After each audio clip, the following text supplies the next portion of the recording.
Welcome back to another video. In today's video, I'll be going over how to be a good monarch in Roblox Empire Clash. To be a good monarch, it's pretty simple. All you have to do is manage your taxes, your wages, your diplomacy, your edicts, and overall politics and all that. Now that's easier said than done, but we will be going step by step on how to do things. So start with economy. So, wages are paid in coins per minute. Coins per minute means every minute you're paid a certain amount of coins. You can increase or decrease this. This goes out of your treasury to the treasury of the players. Additionally, players can receive rewards for doing certain actions you find to be beneficial. For example, you can encourage them to capture territories by giving them capture rewards. You can encourage them to arrest people by giving them arrest rewards. And you can also encourage bail for increasing bail price. This is essentially how much the warden gets for when the people pay bail to escape jail. Let's talk about taxes. You can change taxes between 0% and 90%. 0 to 90%. So let's see. This might be expensive for a hunting rifle. If we change these taxes to 0, hunting rifle becomes much cheaper. So essentially what you saw there was how taxes work. When taxes are increased, the price of goods are increased. However, the monarch earns a percentage, and when it's 90% tax rate, the monarch earns 90% of the sale of the good, which in this case is a hunting rifle. However, when you increase taxes too high too quickly, people get mad, and that is very not good for you, because if people get mad, you have no other choice but to kill them. That leads us to our next stage: politics. Politics is a more complicated one with the addition of the edicts, but it's still not super complicated compared to other games. In the politics screen, you have multiple options. You can resign as a monarch, which I'd advise you not to do, because doing so will essentially make this purpose of this video useless. You can type monarch commands. Let's just type blah blah blah. It just displays the monarch command to everyone. Then after you get the approval rating, if the approval rating gets too low, which is under 50%, revolution starts. You can click to start revolution, but yeah.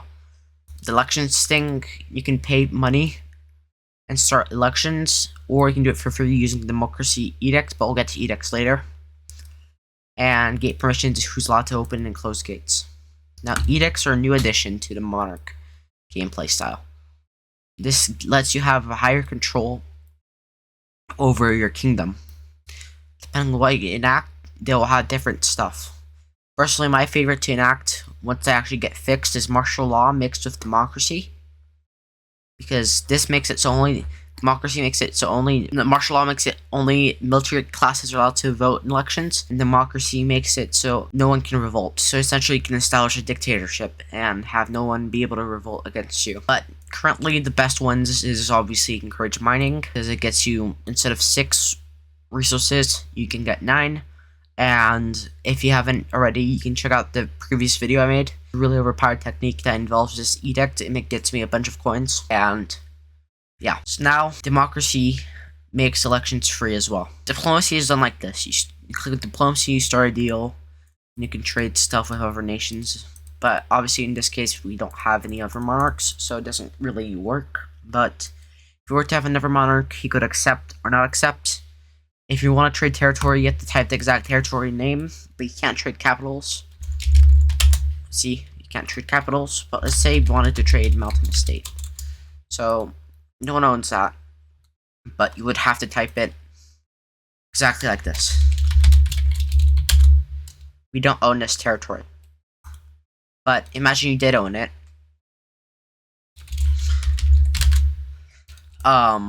You could offer something in return, and they in return would get the territory you offered, and you would get whatever they put on their side. It's a bit like the Total War system if you play the Total War games.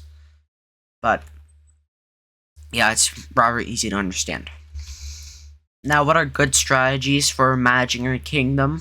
The main good strategy is to not go to war with everyone at once, because if you're at war with everyone at once, you'll be overwhelmed, and that's not good usually. As well, for economy, I mean, you can set taxes to 90%, but make sure you invest back into your economy easily, like building projects and actually having good wages, or else people are going to revolt. People are going to revolt whenever they see a high tax rate either way, just like what just happened right now. But, well, the revolution ended. But it doesn't really matter, as long as you don't get killed. In revolutions, if you get killed, it's the end of you.